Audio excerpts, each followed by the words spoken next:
fais du flag, tu viens de te blesser, ça va t'intéresser. Ce qu'il faut quand tu viens de te blesser, c'est de démarrer tout de suite ta réathlétisation. Ce que je veux, c'est à tout prix réapposer de la force sur les tissus qui viennent d'être lésés.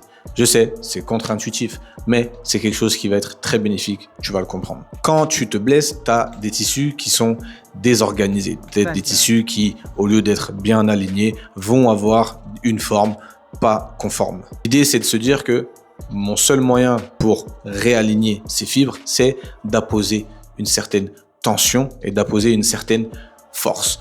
Comment est-ce que je peux faire? Ça peut passer par des étirements, ça peut passer par une production de force isométrique et ça peut passer bien évidemment par l'aspect excentrique et l'aspect centrique. Ce qu'il faut garder en tête, c'est qu'il y a un protocole à utiliser. Dans un premier temps, tu veux faire les choses les plus sécuritaires possibles pour toi et quand même apposer de la force. C'est à ce moment-là où, dans un premier temps, je t'encourage à faire de l'isométrie.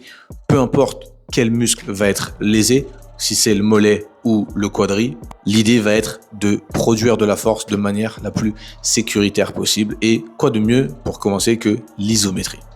Pour l'isométrie, ce que je te conseille, c'est d'utiliser ce protocole. 3 à 4 fois par jour, espacé au moins d'une heure, tu vas pouvoir apposer une force d'une vingtaine à une trentaine de pourcentage de ce que tu es capable de produire sur ce muscle-là comme effort sans bouger. N'oublie pas, sois prêt, sois fort et abonne-toi.